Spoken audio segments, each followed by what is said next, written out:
Olá, tudo bem com vocês? Muito bem-vindos a mais um estudo da lição da Escola Sabatina. Chegamos aí praticamente no meio das lições, do nosso trimestre, do nosso guia de estudos. Chegamos aí na lição de número 6 e eu quero te adiantar para você apertar os cintos, porque a lição de hoje é fantástica. Eu sou apaixonada pelo livro de Êxodo, mas essa situação que nós vamos estudar hoje em especial é de arrepiar.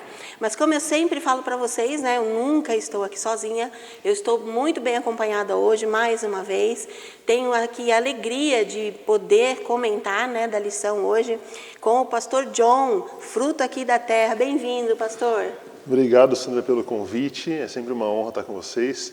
Eu digo que a Central é minha casa também, apesar de ter crescido na Igreja do Bom Pastor, eu tenho um carinho muito grande pela Igreja Central e sempre que há algum convite, a gente ajeita o que precisa ajeitar para estar com vocês. Então, muito obrigado pelo convite e vai ser uma bênção, a gente partilhar junto aí a lição para que a gente possa crescer junto em conhecimento também, graças. Amém, amém. O pastor comentou algo muito importante, é que a gente aprende junto e quer que você aprenda junto com a gente também. Do meu lado esquerdo, um grande amigo que está sempre aqui com a gente, hoje eu estou tendo a alegria de poder gravar a primeira vez com ele. É Edson, mas a gente carinhosamente chama de Edinho. Bem-vindo, Edinho. Obrigado, Sandra. Pastor John também, um prazer estar com vocês aqui. Interessante que há uma troca aqui, O pastor John, a vida toda dele foi no Bom Pastor. E a minha vida toda foi aqui na Central. Hoje ele está aqui representando o Bom Pastor e eu também representando o Bom Pastor. Então um abraço aí, fica com a gente aí, vocês vão gostar. Fica aí até o fim. É isso aí. Para a gente começar, a gente não pode deixar de pedir que o Espírito Santo se faça presente. Então eu vou pedir para o pastor fazer uma oração para nós iniciarmos. Vamos orar então. Você que está em casa, ore com a gente.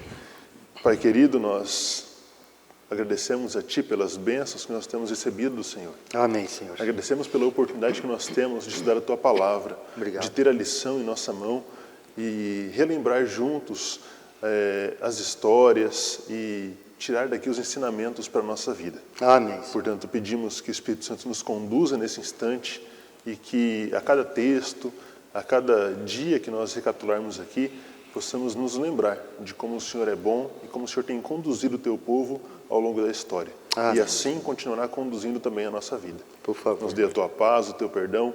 Abençoe também, Pai, os Seus filhos que estão nos acompanhando nesse momento, que eles também sejam abençoados e cuidados por Ti. Amém. Nós oramos e agradecemos no nome de Jesus. Amém. Amém. Antes de nós iniciarmos aqui o estudo, quero pedir para você curtir e compartilhar essa mensagem. Nós não conseguimos sozinhos espalhar esse evangelho. Então nós precisamos da sua ajuda para levar mais pessoas a conhecerem e a quererem estudar sobre a Bíblia. E quero deixar aqui 2 dicas muito especiais. São 2 livros, tá?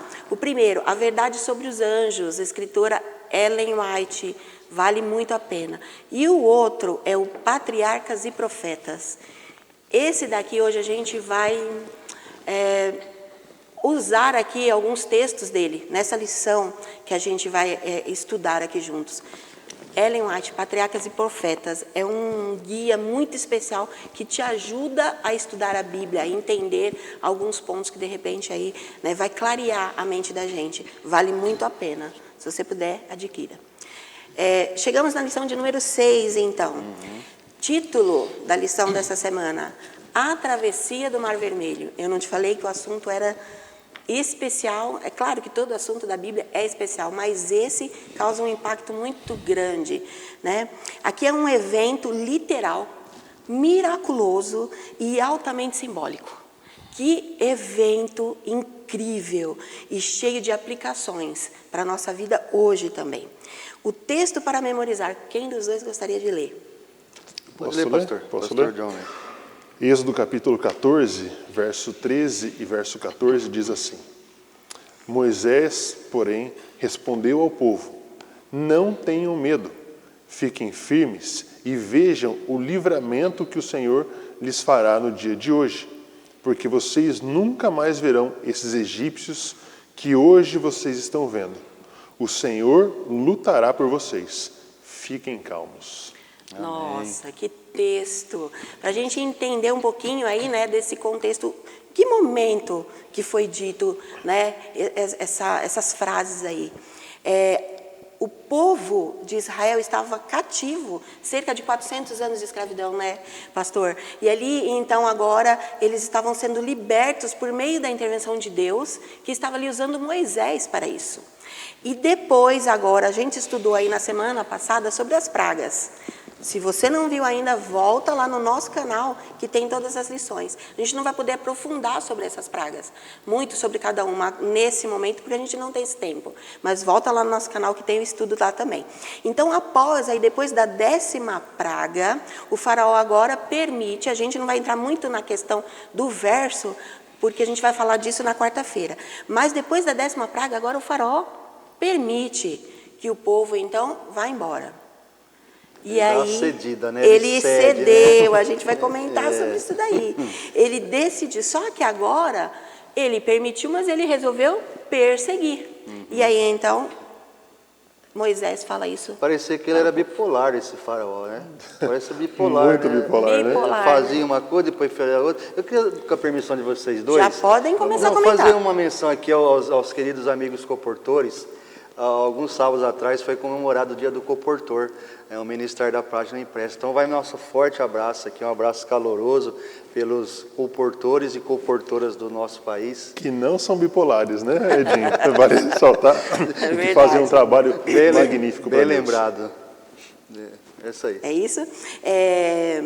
A gente vê aqui que esse evento que a gente vai falar aqui era algo que parecia que não tinha saída, né? Eu vou já adentrar nesse comentário, Sandra, porque essa parte é bem interessante, porque eles chegam ali, né, são libertados, né, como a gente mencionou entre aspas ali pelo faraó, e o faraó ele se arrepende. A gente vai até mencionar isso na lição de domingo, que ele tinha pedido uma bênção e tal, e aí esse fato de buscar o povo mostra que ele realmente não tinha deixado de livre e espontânea vontade, né? E ele vai então atrás desse povo, dizendo com a seguinte ideia: a gente vai trazê-los de volta. Eles eram escravos aqui, 430 anos mais ou menos, e vão continuar sendo escravos aqui. Então não importa o que aconteça, a gente vai buscá-los de volta. Deixei sair, mas talvez foi por uma pressão ou por conta das pragas que tinham caído e perdeu ali o primogênito, a gente vai buscar esse povo. E aí eu fico imaginando, e talvez você possa fazer esse exercício em casa também, aquele povo que tinha sofrido tanto na mão daqueles egípcios. Porque a lição aqui, o texto que a gente leu, Moisés falou assim: olha, fiquem calmos, vocês não vão ver esse povo novamente. E eles tinham sofrido tanto na mão daquele povo, que quando eles olham aquele exército do faraó vindo capturá-los de novo, né, para levá-los para o Egito, acho que passa na mente assim: olha, a gente vai sofrer tudo o que sofreu de novo. E talvez possa ser ainda pior. E por isso vem o desespero, né? Porque, olha, já foi ruim, agora pode ser que piore. E Moisés fala para eles: olha, fiquem calmos, vocês nunca mais vão ver esse povo de novo. Ou seja, isso que aconteceu não vai acontecer, não vai se repetir, não vai ser pior, vai ser muito melhor agora, porque vai estar livre por completo deles para sempre. Enquanto você falava, John, pode falar, John? Pastor? Pode John, falar. Para vocês de casa, pode ser, John, não tem problema. Enquanto o John falava, eu pensava aqui. Quando Moisés ele dá essa fala, ele traz essa narrativa, aí o povo está no contexto de aflição, de medo, vão morrer, meus filhos, meus netos, enfim.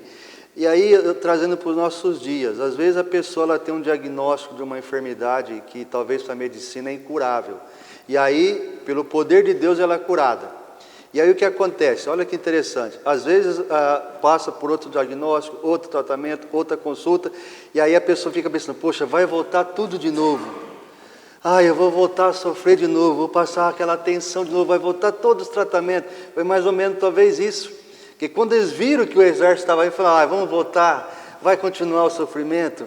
Em cima do raciocínio do John. É interessante isso aí. Sim. Quer dizer, a gente vai voltar a passar tudo aquilo de novo, aquele flashback novamente. É porque às vezes nós temos uma tendência de julgar, né? Sim. Mas nossa, eles não confiaram em Deus. Mas a gente também comete muitas vezes, né? Essa falta de confiança. É do ser humano isso, né? Então vai ter muitas lições aí, muitas aplicações, né? Verdade. O que mais a gente pode comentar aqui sobre o sábado? Tem o comecinho da lição de sábado, e eu achei bem interessante essa parte, diz assim: olha, o êxodo é a experiência, né, mais impressionante e gloriosa do povo de Deus no Antigo Testamento. Esse evento é o modelo de como Deus derrotou os inimigos dos hebreus e os levou vitoriosamente para a Terra Prometida. E aí esse pedacinho aqui me chamou a atenção. Eu grifei. É também símbolo da salvação e redenção em Exatamente. Cristo. Exatamente, eu grifei. Então, a retirada do povo do Egito, a travessia pelo mar, né, a salvação que foi operada naquele momento na vida daquele povo, reflete a salvação e a redenção de Cristo, né? E nós também fomos salvos por Cristo Jesus. Né? Eles ali, obviamente, talvez não tinham o conhecimento, né, de quem era Jesus e tudo mais, mas nós temos essa experiência deles, né, o conhecimento da experiência, e temos o conhecimento da nossa experiência, que nós conhecemos sobre Jesus e como nós somos perdoados e salvos, né? E isso eu não quero colocar o carro na frente dos bois, mas uma coisa interessante, me lembra que assim como, talvez a gente fale disso um pouquinho mais para frente, assim como aquele povo viveu aquela experiência miraculosa com Deus de salvação, eu fico imaginando no final da história, né? Mas eu não vou dar spoiler, deixa Pastor, eu ia falar justamente, estou aqui me coçando. Gente, essa lição, ela deixa a gente eufórico, porque a gente passa a pensar, se isso aqui foi extraordinário? Foi. Agora você imagina a volta de Jesus. Que vai ser, aqui diz assim no finalzinho, ó, isso aqui foi um mero prenúncio, né? Então, assim, imagina o que vai acontecer quando Jesus voltar. É tipo a mesma coisa, porque assim, nós estaremos nos livrando do pecado, né? Deus vai estar nos libertando também. Então, é incrível, que lição fantástica que nós temos a mão. Você sabe de uma coisa, Sandra? Eu já vou adiantar vocês aqui assim, ó. Eu gosto de falar. Gosto de falar muito. Então, nós também, então. eu estou olhando o tempo e falei assim, gente, eu acho que não vai dar para... É pouco. Eu vou ter que pedir para o nosso amigo Rogério colocar um pouquinho mais de tempo para a gente. Mas, enfim, olha só. Eu gosto de ficar imaginando como vai ser na volta de Jesus. Meu querido irmão e irmã que me assiste agora.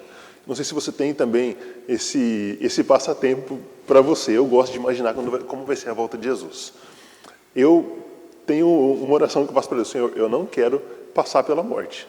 Deus sabe de todas as coisas. Se tiver que passar, Ele sabe.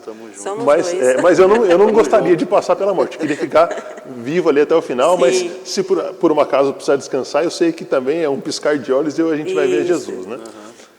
Agora, assim como aquele povo estava encurralado, e acho que você já me permite entrar no assunto, sim, no final da história, aqueles que forem fiéis a Deus, isso não é querer... Terrorismo espiritual, pessoa, né? Não, mas a Bíblia nos relata muito assim, de forma aberta, o que vai acontecer no final dos tempos, né? E fica o convite para que você estude aí a sua Bíblia e entenda como que Deus vai operar no final da história desse mundo. Eu fico imaginando o povo de Deus, Edinho, sendo perseguido, porque é isso que a Bíblia menciona que acontece com aqueles que são fiéis a Cristo Jesus, que mantêm a sua fé nele e que não aceitam, né, ali a besta como Deus da sua vida. E como Deus, nesse momento, nesse final da história, vai libertar miraculosamente o seu povo como fez lá. Talvez uma repetição da história, né?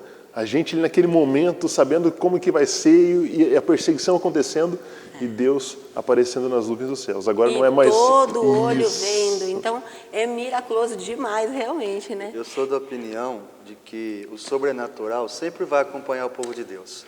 Assim como essa passagem, a gente vai ver daqui a pouco, que foi algo sobrenatural, no fim dos tempos, como o John bem disse aqui, a gente vai ver mais para frente, o sobrenatural, a ação de Deus, a ação dos anjos, por isso que é importante você adquirir esse livro aqui, ó. A ação dos anjos no tempo do fim, porque eles são ministros da parte de Deus para quê? Para ajudar na nossa salvação, da raça humana.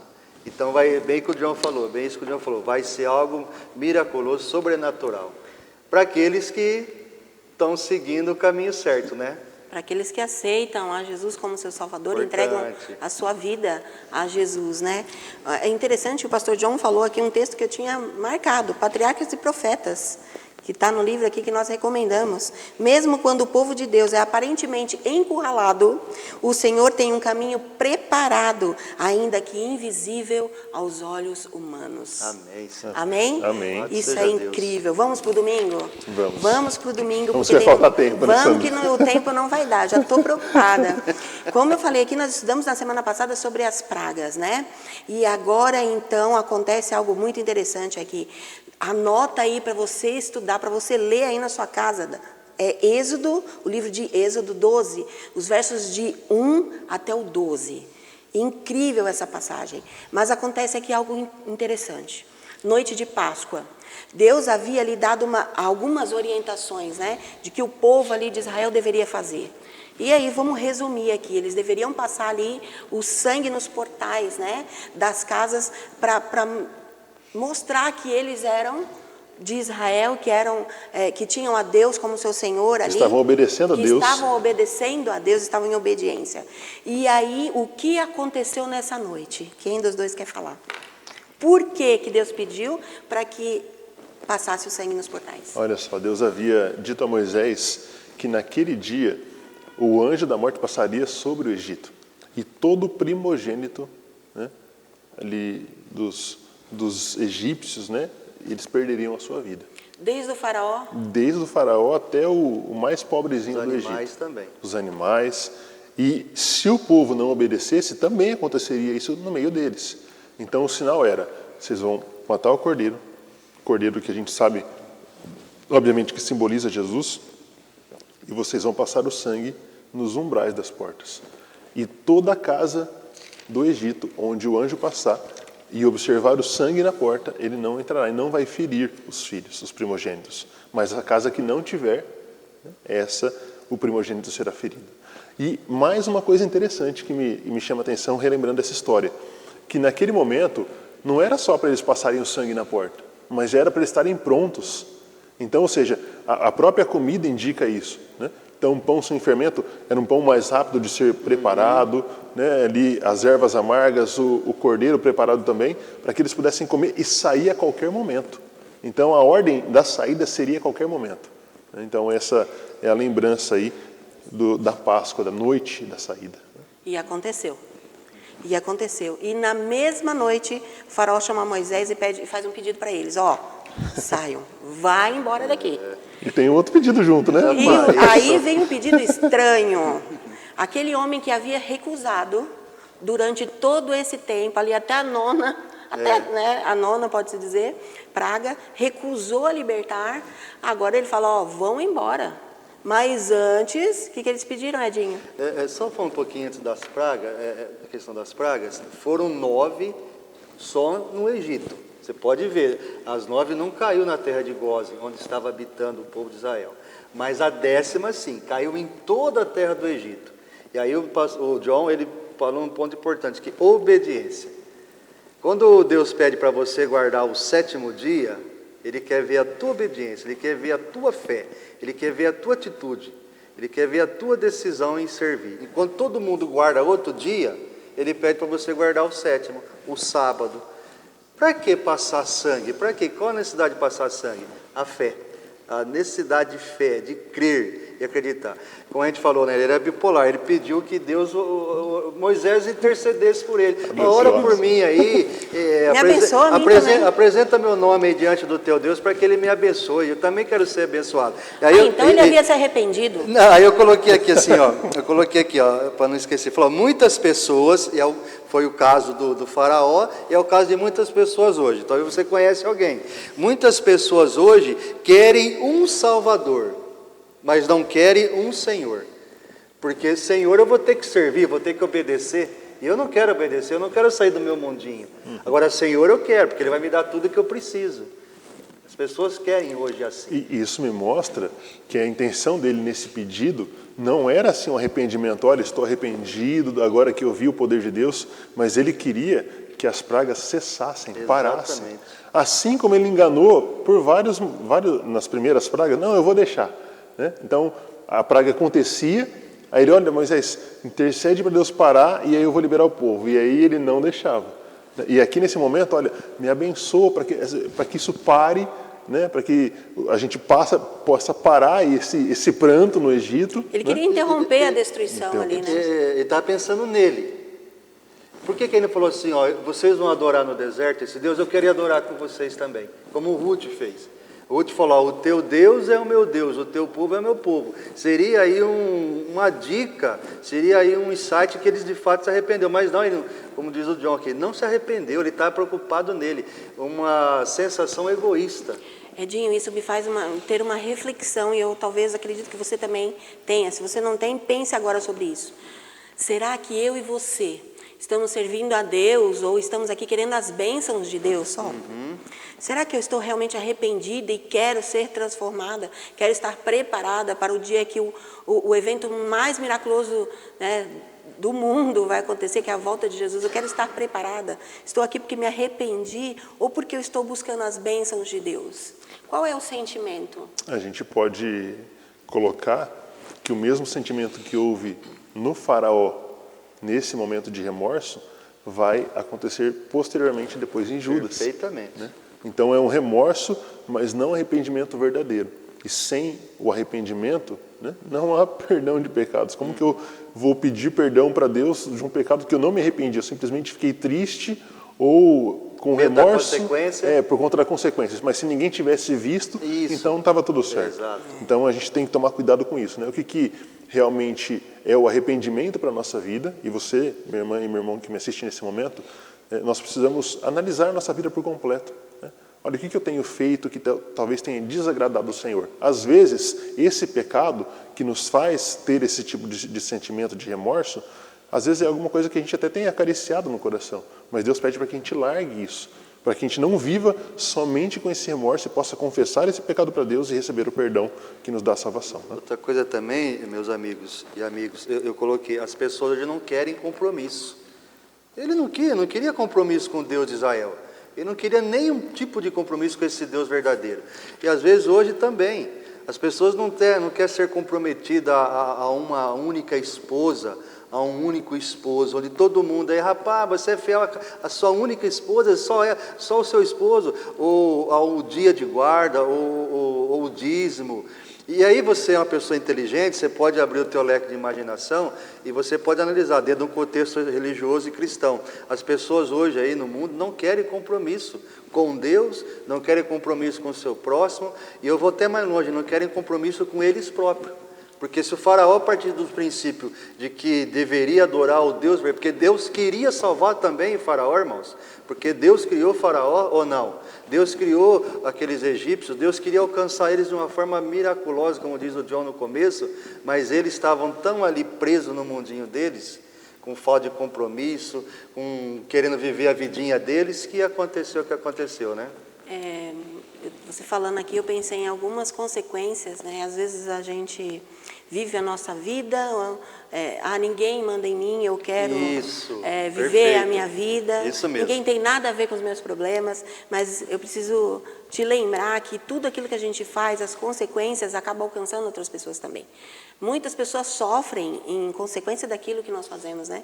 E vê ali que Faraó, as consequências caem sobre todo mundo. Nós falamos que os primogênitos de Bem todos, lembrado, inclusive aqueles que talvez fossem a favor que ele libertasse, né? Ali os primogênitos deles também acabaram morrendo, né? Mas pense um pouco antes de fazer alguma coisa para que, né, as consequências também não alcancem as outras pessoas. Porque assim como as consequências negativas alcançam, as bênçãos também alcançam. As bênçãos, né? Também.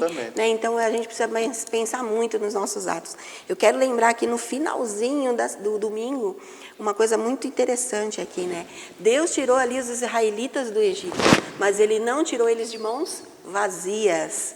Os egípcios estavam ali querendo que eles fossem embora o mais rápido possível. Vai embora logo, né? Senão todos nós morreremos. Mas Deus falou, não, peguem aí alguns despojos, né? Vocês não vão sair daqui de mãos vazias, vocês vão precisar para o sustento de vocês. Mas Deus estava roubando do Egito? Com certeza não, até porque eles trabalhavam como escravos, né? É isso. Então eles tinham direito ao mínimo. Então pensa, o quanto... Estava sendo ressarcido, né, pastor? Em 430 anos, o quanto de ressarcimento não precisava. Exatamente. Né? Porque eles trabalhavam ali simplesmente pela sobrevivência. Exatamente. Então Deus, quando dá a ordem para que eles pudessem retirar o que tiraram do Egito, ali, prata, ouro, que eles tiveram que levar, era até justo pelo pagamento que não foi pago a eles por todo o trabalho no Egito. E a Bíblia é bem clara, em Provérbios fala que justo é o que? O trabalhador do seu salário.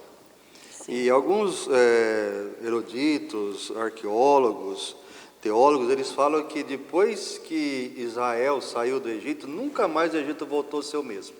Porque diz o relato que eles pegaram tanto ouro, mais tanta prata, mais tantos bens, que as pessoas falaram, pode levar. Eu quero que vocês saiam daqui. Mas de alguma forma Deus estava impressionando o coração daquele povo lá. Tanto que não voltou a ser mais o Egito como era antes, que o exército morreu ali, a gente vai ver depois. Então a força bélica deles não existia mais. O faraó também não existia mais. E a riqueza também estava tudo na mão do povo de Deus. Olha como é que Deus trabalha. Ai, gente, quanto assunto, quanta lição, a gente precisaria de muito tempo aqui. Vamos para a segunda? Vamos, Ou vocês têm algum vamos. detalhe? Não, vamos Vamos para a avançar. segunda, senão a gente não vai conseguir falar tudo, com todo o contexto.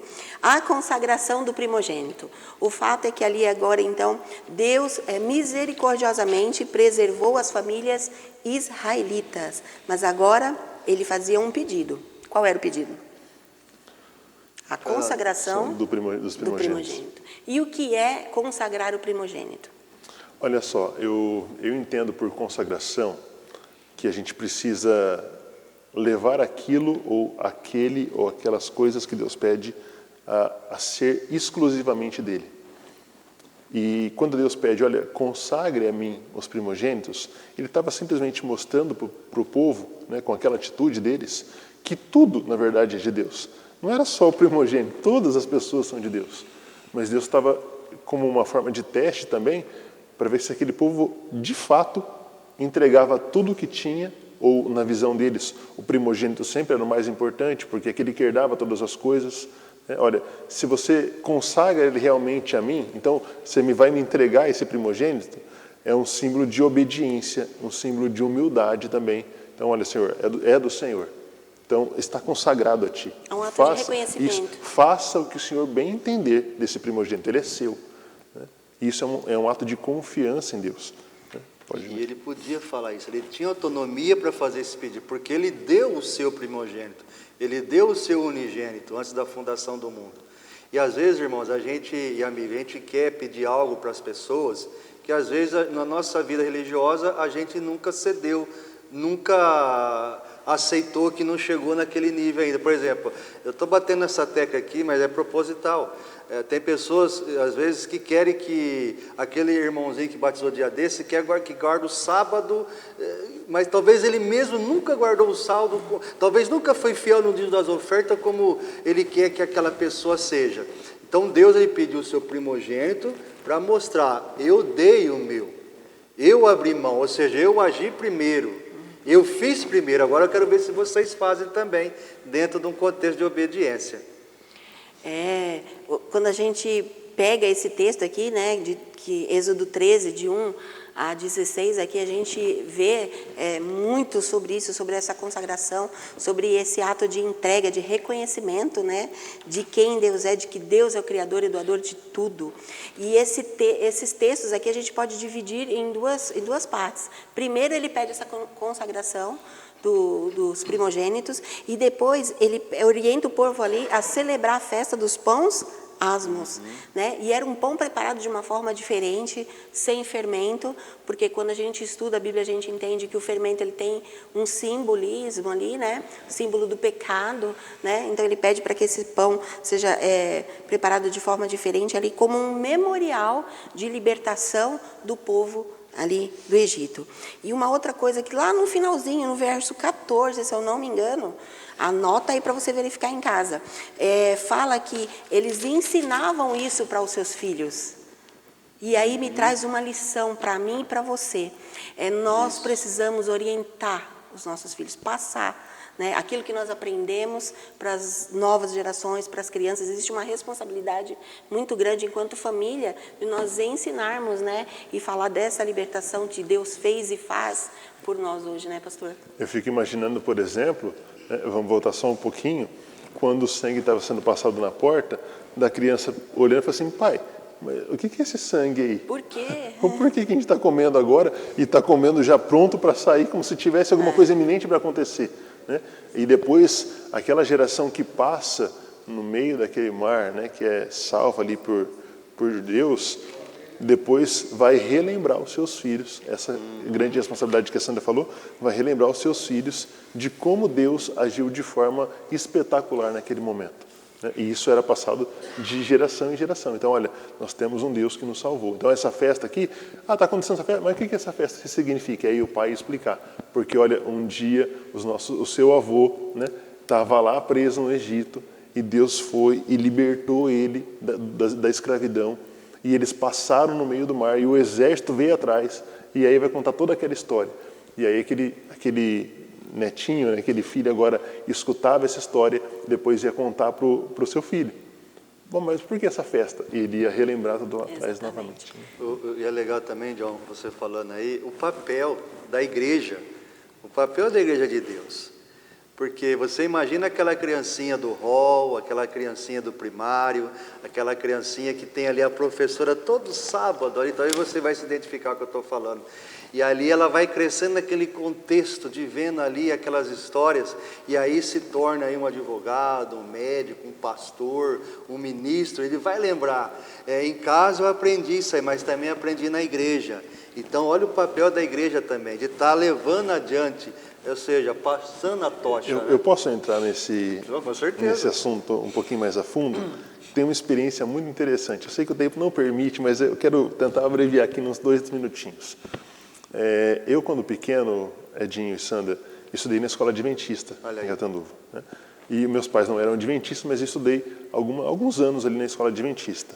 E eu tive, assim, professoras formidáveis, que talvez vocês conheçam e conheçam muito bem, como a professora Kátia, né, irmã do Júlio, né, se eu não me engano.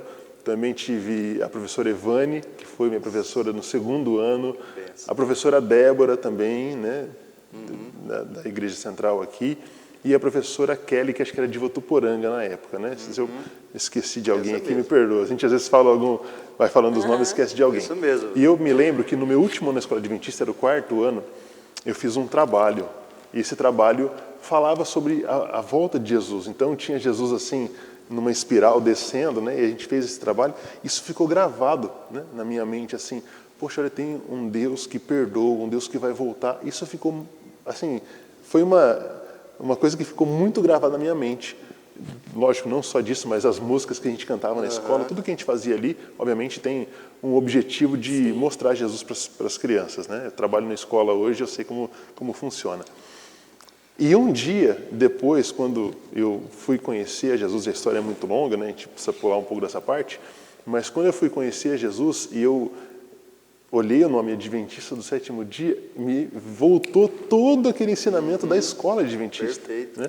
Então eu posso falar que eu também sou fruto da educação adventista, porque ali tinha algo que foi plantado no meu coração, naquelas histórias que as professoras contavam ali, naqueles ensinos que eram não só o ensino da ciência, né, matemática, português ali, mas também o ensino mais importante, que era sobre Cristo. Uma semente, né? Uma semente. Né, John? Que hoje você faz esse trabalho. Faço esse trabalho. Um dia alguém te influenciou para o reino dos céus, e você influencia outros. E ele jamais imaginaria que depois se tornaria um pastor, né? Então, queridos, a importância de plantar essa semente, de falar, de manter viva a história, né, de Deus, do seu povo, das promessas de Deus para as nossas vidas, né? Então, o que nós estamos fazendo aqui agora é isso também. Exatamente. Então, quando a gente pede para você, passa para outra pessoa essa história, compartilha esse vídeo, você também está mantendo viva, né, essa chama, essa semente. Eu sempre falo isso, a palavra ela nunca volta vazia. Um momento da sua vida, você vai lembrar disso que você está assistindo aqui agora, né? De repente agora você acha que você, eu não quero, eu não sei, mas em um momento isso daqui que você está ouvindo vai surtir efeito na sua vida, eu tenho certeza. Amém. Absoluta, né? Vamos para a terça? Vamos lá, o terça avançando. é o auge da lição. É incrível aqui, eu fico pensando, como a liderança divina é incrível. Agora é o auge da lição. O povo agora saiu. E eles estão andando. E interessante que a liderança de Deus é tão incrível que eles não saíram, porque dá uma impressão de que saiu todo mundo correndo, um para cada lado, né, pastor? E aquela bagunça, e eu, na minha mente, assim, eu falo, meu Deus, eu sou muito controlador assim das coisas estarem certinhas. E aí diz aqui que eles saíram ordenadamente como um exército. Deus faz tudo tão perfeito, mas aí Deus fala uma coisa que eu fiquei pensando, mas por quê? E aí depois estudando, eu fui entender. Deus pede para que eles vá por um outro caminho, que era mais longo e que passava por o Mar Vermelho. Eles poderiam ter ido por um mais curto, mas Deus fala, não, ali não. Deus sabia o porquê, porque eles iam encontrar guerra ali e talvez aquilo ali fizesse eles voltar. E aí agora, então, e outra, porque Deus já tinha na mente dele tudo que ia acontecer, sabia que, né? E uma coisa bem importante, Sandra, que esse texto mostra pra gente como Deus é um Deus de ordem. Sim. Né? Então, assim, ele sabia como que tinha que sair, para onde tinha que sair, ou seja, não é de qualquer jeito e para qualquer lugar. Não é cada um, não, agora a gente está livre, então eu quero ir por aqui, você vai por aqui, a gente está livre mesmo, né? Então, para que a gente vai andar junto se eu posso agora, eu estou livre, eu posso ir para qualquer lugar. Deus fala, não, filho, é desse jeito que vai caminhar, é por aqui que vai caminhar. O caminho mais curto nem sempre é o caminho mais seguro, porque Deus ele vê além dos nossos olhos, né, humanos. Então, ali, eles marcharam. Outro detalhe também que achei interessante aqui é que é inerente do ser humano, isso aí você pode ver com a psicologia, tem livros que falam sobre isso, é inerente do ser humano, diante de uma situação adversa, com risco de morrer, manter a calma. Às vezes um terremoto, às vezes um incêndio num shopping ou numa casa, você não vê a pessoa ali calminha, andando, passo cadenciado, não, ela vai correr gritando, ela vai se esgueirando. Não foi isso que aconteceu aqui. Olha a dependência, olha a confiança no líder Moisés, é claro, mas no líder maior. Então aqui é uma lição para nós também. Quando as crises vierem sobre nós, a gente manter a consciência, o raciocínio, não entrar em desespero, porque se entrar em desespero, vai ficar complicado. Então mantenha calma. É o que está lá em Salmo 46:10. Aqueitai-vos e sabei que eu sou Deus. Por exemplo, você tem a fala de Paulo, quando ele lá em... Lógico que é um outro contexto, mas ele usa essas palavras, né? Quando ele fala em Tessalonicenses capítulo 4, né? Quando ele vai falar sobre a vitória de Deus, a ressurreição, a volta de Jesus, né? Ele começa o texto dizendo assim, olha, é para que vocês não fiquem desesperados ou angustiosos como aqueles que não têm esperança. Exatamente. Porque para alguns que não têm realmente a esperança e a certeza de que o que Jesus, o que Deus tem operado na nossa vida, qualquer coisa que acontece é motivo de desespero. Né? Você vai ver que o povo aqui, avançando um pouquinho, por conta do nosso tempo também, né? O povo aqui, eles começam a reclamar, olha, e agora? Né? Era melhor, não tinha sepultura lá. Trouxe nós para cá para isso, né? Porque não tinha onde sepultar e agora vai sepultar aqui. Né? Altos e baixos, né? Você vê como vacila, como a fé vacila. Começa uma reclamação, uma dúvida, e o Edinho tocou num ponto interessante. Às vezes, quando não acontece como a gente gostaria, né, então eu idealizo. Eu queria que isso acontecesse, eu vou trabalhar para isso, vou fazer assim. E quando alguma coisa foge do nosso planejamento, né, a gente tende a duvidar. Mas será que Deus não está guiando a minha vida? Será que Deus não está fazendo, não está de acordo? E muitos, às vezes, querem punir Deus. Né? Não, já que não deu certo, eu não vou mais na igreja, o meu plano não funcionou, então também não vou mais estudar lição, não vou mais estudar a Bíblia, não vou mais devolver o dízimo, como se Deus fosse culpado disso. E a gente esquece das palavras de Jesus, dizendo o quê? Que nesse mundo nós teríamos o quê? Aflições. Ele nunca disse, o dia que você for para a igreja, o dia que você for adventista, ou for batizado, enfim, quando você seguir Jesus, tudo vai ser as mil maravilhas. Mar de rosas, né? Nunca disse isso. É mar vermelho, né? Não mar de rosas. Eu acho que a nossa memória é muito curta, é muito pequena, né? Aquele povo acabou de ver ali situações ali, sinais visíveis da presença sobrenaturais. Não era do porque dia a assim, dia. eles andavam e ali no sol escaldante do deserto havia uma coluna ali, uma nuvem, né? Que protegia eles. À noite do frio havia ali o fogo, uma coluna de fogo que aquecia, espantava também os animais ali. Então, faltou comida.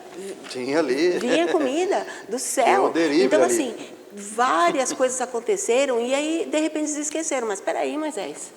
Esqueceu. Moisés, você tirou a gente para morrer assim, mas a gente esqueceu tão rápido. Será que eu e você também nos esquecemos? Será que a nossa fé também é assim, vacilante? Será que a gente esquece o que Deus acabou de fazer por nós, a nossa proteção, tudo que Ele tem feito, que Ele tem nos mantido, né? Então, a gente precisa fazer esse exercício de lembrar daquilo que Deus tem feito nas nossas vidas. Antes de passar a palavra para Edinho, eu quero lembrar só de mais um detalhe.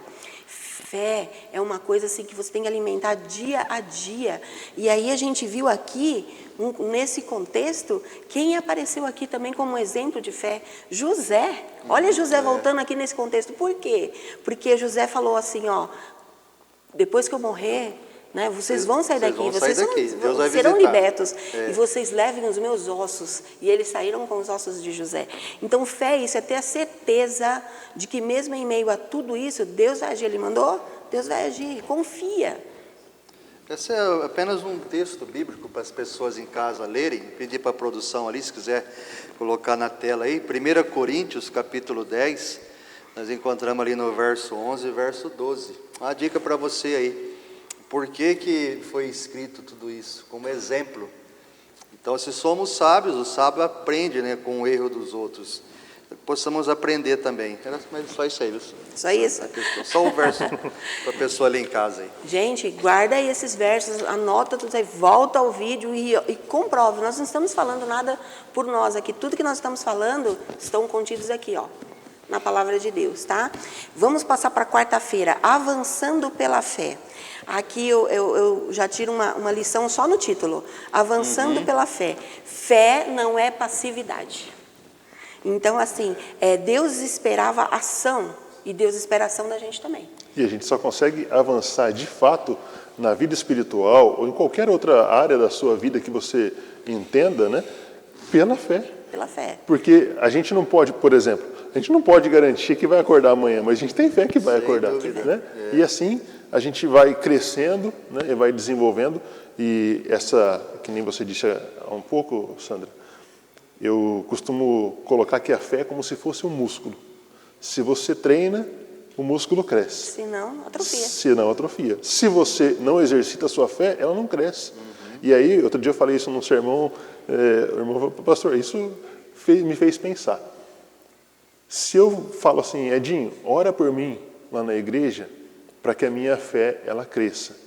A minha fé, ela não cresce pela oração. A palavra vai dizer que é pela pregação, pela palavra. Ouvir a palavra. Ouvir a palavra. Então, quando eu me concentro, quando eu tenho meu momento de reflexão da palavra, quando eu estudo, quando eu oro, quando eu converso com Deus, é aí que eu vou exercitar e vou fazer crescer a minha fé. Então, fala assim, não, eu vou orar para que o pastor tenha fé. Mas se o pastor não estudar a Bíblia, ele não vai ter fé. Não adianta nada. Eu penso igual a você. Às vezes eu comento com a Sônia. Até um abração para a Sônia, um beijão para ela. Eu sento ali no aeroporto, a gente faz caminhada ali, como alguns irmãos fazem também. Eu sento no banco e falo, Sônia, dá 20 voltas para mim aí, que eu com certeza quero perder uns 10 quilos. Gente, desculpa usar essa expressão, você que nos assiste agora. É uma ingenuidade da minha parte, para não falar outra coisa, sem tamanho. É a mesma coisa a fé, como bem disse o John aqui. Não existe crescimento, fortalecimento, se não partir de nós. Pode ser o melhor pregador, a melhor música, pode ser o melhor sermão. Se não partir de mim, eu estou perdendo tempo, gente. Não vai chegar a lugar nenhum. Aqui fala, avançando pela fé, a Sandra tem um esposo quarteteiro, o André. Um abraço para o André aí, que vai assistir a gente logo, logo. Tem um hino do Araújo que fala, aqui chegamos pela fé. Dá para fazer aqui um trocadilho, né? Avançando pela fé, e aí vai chegar um tempo que a gente vai chegar. E a gente vai poder falar, aqui chegamos pela fé. E não está longe de acontecer isso, viu? Amém.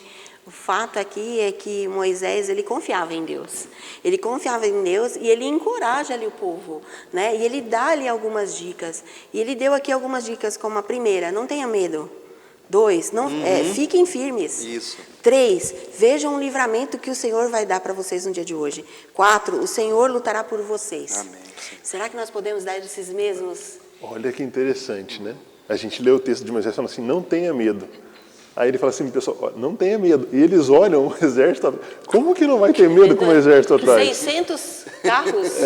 E aí eu falo para você hoje, meu irmão, minha irmã, não tenha medo. Diz assim, pastor, mas como não ter medo se às vezes eu moro num lugar complicado? Como não ter medo se a gente vê as doenças que brotam, né? A gente passou por uma pandemia recentemente. Como não ter medo se a violência está aumentando? Como não ter medo no dia de hoje? E aí a gente precisa voltar. Todos esses conceitos que Moisés vai colocar aqui, então, ficar firme, ver o livramento, o Senhor vai lutar. Dá uma semana de oração. Dá uma semana de oração. Tá. Como que eu vou não ter medo e ficar firme e confiar que o Senhor vai lutar por mim? Somente pela fé. Então, você percebe que vai voltando nesse título. Uma corrente, né? Porque se não for dessa maneira, obviamente, a gente não consegue superar e não consegue crer, como Moisés disse para que eles pudessem crer ali. Olha, então, fica firme, né? Não esmoreça. Pode levantar a cabeça, porque a redenção está se aproximando, a gente vai ser salvo. Né? A lição fala isso aqui embaixo, né, Edinho? O Calvário é a prova definitiva dessa realidade. Pois na cruz, Cristo derrotou Satanás para nos dar a vida eterna. E aí mostra aqui os textos, né? Então a gente precisa ficar confiante e exercitar a nossa fé. Eu coloquei aqui 366 vezes na Bíblia, você deve ter já pesquisado em algum momento. Não temas. Não temas. São 365 dias. E aí quando tem um ano bissexto, aí tem mais um dia de lambuja para você, Edinho. Não temas. Não temas. E eu não vou tirar do contexto esse texto, mas é o meu texto preferido da Bíblia, tá? Está em 1 Coríntios, capítulo 15, Produção. e o verso de número 58, que é um conselho que Paulo vai dizer o seguinte, depois vai falar aqui um pouco da volta de Jesus, no final da história, e ele termina o verso 58 dizendo o seguinte, portanto, meus amados irmãos, mantenham-se sempre firmes, né? E que nada os abale, sejam sempre dedicados à obra do Senhor. Pois vocês sabem que no Senhor o trabalho de vocês não será inútil, ou não é vão em algumas versões. Então, o conselho continua o mesmo, mantenha-se firme. As tribulações podem chegar, mantenha-se firme. E aí o que vai te fazer ficar firme é a fé que você tem em Deus. Um dia nós teremos que tomar uma decisão. Na verdade, as decisões são tomadas a cada dia, né? Mas talvez, em algum momento da história, a decisão precise ser mais enfática. Vai ter que sair do Egito. Vai ter que sair do Egito. E aí? Como que eu vou ter a certeza de que Deus vai cuidar de mim mesmo fora daqui? Perfeito. Porque a fé foi alavancada ou praticada ou exercitada ao longo do tempo. Muito bem. Quinta-feira, o cântico de Moisés e Miriam. Ai, meu Deus, eu acho que foi o dia que eu mais anotei coisas aqui, que eu fiz mais anotações aqui, meu Deus do céu. O exército egípcio foi derrotado ou não? Foi. E agora Moisés louva a Deus com um cântico. E esse cântico traz aí algumas peculiaridades, né? Ele exalta a sua justiça, o seu poder e a fidelidade de Deus. E aí agora então Moisés louva, celebra quem é Deus e o que ele faz em favor do seu povo. O que nós podemos falar aqui sobre o cântico? A gente estudou uma lição do trimestre passado, falava alusões, imagens. Esse cântico aqui de Moisés e Miriam nos dá essa ideia de alusão e de imagens. Do que aconteceu lá naquele livramento, e ali o John no começo já falou, da libertação total desse mundo de pecado. Novamente a gente vê lá em Apocalipse, né, o cântico de Moisés, só que agora não o cântico de Moisés e Miriam, mas o cântico de quem? De Moisés do Cordeiro. Olha que mudança drástica aqui. Já não é mais a profetisa Miriam, agora já é o Rei dos Reis, o Senhor dos Senhores.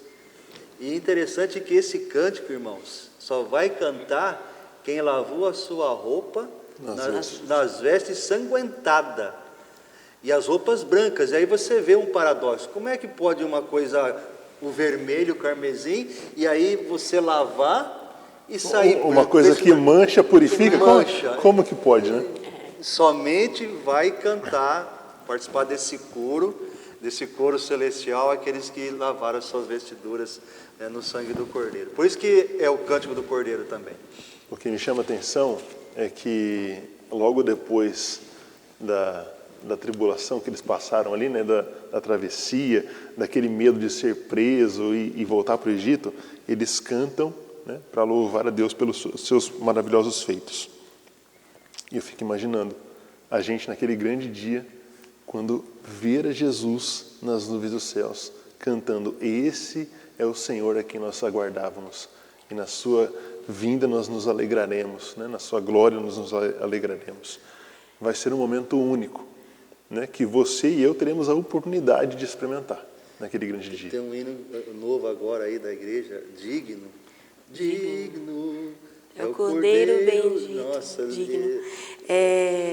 Eu sou muito, para falar assim de música, né? Eu sou uma apaixonada pela música, esposa de quarteteira, canto adoradora da gema. Adoradora, nossa, eu não tenho voz, viu, gente? Eu tenho espírito adorador. Amém. Mas eu amo louvar a Deus. É o momento mais feliz do meu dia, é quando eu estou cantando e louvando a Deus. Eu esqueço tudo e qualquer coisa e eu foco somente nas coisas boas. Mas esse louvor de livramento ali de Moisés, ele trazia ali que Deus é digno. Algumas lições desse louvor: que Deus é digno, que toda a salvação pertence a Ele. Vai fazendo exercício aí na sua cabeça. Deus é digno, toda a salvação pertence a Ele. A música é uma forma de adoração e de testemunho. Amém. A música não é para preencher vácuos no culto. Não tem nada para fazer, eu vou cantar. Então, enquanto chega alguém para fazer alguma coisa, toca um hino aí. Isso. Não é assim não, gente. A música é adoração. E outra, vou dizer mais, quando nós estamos na igreja, cante. Porque também, enquanto está cantando, a gente está pensando, nossa, vou falar aqui como dona de casa, será que eu tirei o frango do congelador? Estou com foco em outras coisas, né? Assim, só para a gente exercitar um pouco. Às vezes a gente está pensando em tudo, menos naquilo que a música realmente quer, que é nos unir a Deus. Então a música é uma forma de adoração e testemunho. Deus luta pelo seu povo. Esse louvor dizia isso e a gente está dizendo isso para você. Deus luta pelo povo. Nenhum inimigo é grande demais para Deus. O louvor dizia isso. Nenhum inimigo é grande demais para Deus. Deus é o Deus do impossível, é o Deus que tudo pode. Só mais 2 coisas. 6, confiança no futuro baseado no passado. A escritora Ellen White diz o quê? Nada temos a temer ao futuro, quanto ao futuro, a não ser que nos esqueçamos do que aconteceu lá no passado. Deus agiu no passado. E o louvor, ele inspira outros a louvar também. E aí eu quero só o último comentário aqui da quinta e ver se eles querem falar mais alguma coisa aqui da quinta. Como disse aqui, o louvor inspira outros, eu preciso falar da minha querida aqui, Miriam. Um exemplo aqui, né, da mulher usada aqui dentro da igreja, que ela ali foi à frente e aí incentivou que as mulheres também cantassem, trocassem ali instrumentos. Mulher, você tem um papel muito importante também dentro da igreja, como missionária, inspirando as outras pessoas a louvar. O que mais a gente pode falar sobre quinta? Eu, só mencionando uma coisa sobre cântico e sobre música, eu gosto muito de música, né? Apesar de não saber cantar. Somos dois. Gosto muito, né? E às vezes eu vou nos estudos bíblicos, né? Ou nos pequenos grupos que a gente tem lá, e eu saio ali no meu sábado, já saio com a música no carro cantando, né? E isso traz uma paz para a gente e uma certeza de que Deus está no comando de todas as coisas. Então, eu não estou simplesmente passando o tempo, eu estou louvando o Criador do universo. E um dia todos nós teremos a voz totalmente afinada para louvar a Deus por toda a eternidade. Né? Então, o louvor fará parte, já deve fazer hoje, né? Mas fará parte da nossa eternidade. Amém. Assim como Israel cantou após esse livramento, nós os salvos, ao sermos libertos do pecado deste mundo, né? E do poder do mal, nós também cantaremos. Né? Então, assim, louvor, gratidão, reconhecimento, precisa fazer parte da nossa vida. Você falou o ponto-chave, que era a minha deixa aqui para fechar a minha parte. O cântico baseado na gratidão. Se estamos aqui do outro lado do Mar Vermelho, se estamos aqui do outro lado da margem, se estamos aqui vivos, secos e lá está o exército soterrado sobre as águas, é porque o Senhor nos deu esse livramento. Então está aqui a nossa gratidão, o nosso reconhecimento, a nossa adoração. É o que falta às vezes para nós. Um trabalho, uma promoção, um aumento no salário, um bebê que chega na família, uma decisão pelo batismo, uma decisão pelo perdão. Reconhecer que isso tudo acontece pela ação do Espírito Santo na vida do ser humano. Então, a minha parte aqui, eu quero incentivar você, estude a Bíblia. Estude a Bíblia, tenha sempre um texto na Bíblia, tenha na mente, um texto da Bíblia na mente, procure memorizar e sempre tenha um louvor nos lábios e no coração. Essa é a minha dica para você aí. Obrigada, Edinho. Pastor? Eu também quero deixar o mesmo convite, não sendo redundante, mas é muito importante, o convite para que você estude, né? Estude a sua Bíblia, estude a sua lição, fortaleça a sua fé através desse momento importante que você tem com Deus, para que um dia, assim como aquele povo cantou, né, e viveu aquela experiência, nós também possamos, né, você também possa viver essa experiência de um dia ver a Cristo, de um dia se ver liberto desse mundo de pecado que nos traz tanto pesar e tanta dor, né, mas que um dia vai passar. Amém. A gente sabe que a escravidão, para eles, durou 430 anos, né? E teve gente que desceu para lá, foi escravo lá e morreu lá, né? E nós estamos num mundo onde às vezes o inimigo quer nos escravizar também. Mas para a gente, o que a Bíblia diz é que para aquele que é fiel a Deus, mesmo que morra nesse mundo, nós vamos voltar à vida um dia. Amém. E essa vida é para uma vida eterna. Não é mais uma vida de sofrimento, uma vida de dor, de perda, de separação, mas de eternidade com aquele que nos salvou e nos libertou, Cristo Jesus, nosso Senhor. Amém, Deus abençoe Senhor. a sua vida. Louvado seja Deus. Amém. Eu falei que o tempo seria pouco. Eu estou emocionada, porque eu fico pensando na volta de Jesus. Como está difícil viver nesse mundo, né? E aí, mais uma vez, o convite, procure uma igreja, a igreja que ensina sobre a Bíblia. Dá tempo ainda, eu sempre falo isso, eu gosto sempre de citar isso aqui, redundância sim, é porque eu fico angustiada, dá tempo ainda de voltar atrás, de entender o que tem pela frente. Então, de repente, a gente está aqui falando diante de alguém que está num mar de impossibilidades, diante de um mar de impossibilidades, de um exército que está perseguindo, seja lá por doença, por um problema espiritual, um problema familiar. Eu quero finalizar pedindo para que você deixe Deus escrever hoje um novo cântico na sua vida. Amém. Muda o rumo da tua história. Dá tempo, ainda dá tempo. A porta da graça ainda não fechou. E a gente vai estar sempre aqui, esperando você para estudar a Bíblia junto com a gente. A gente te encontra na próxima lição. Até mais. Amém. Amém.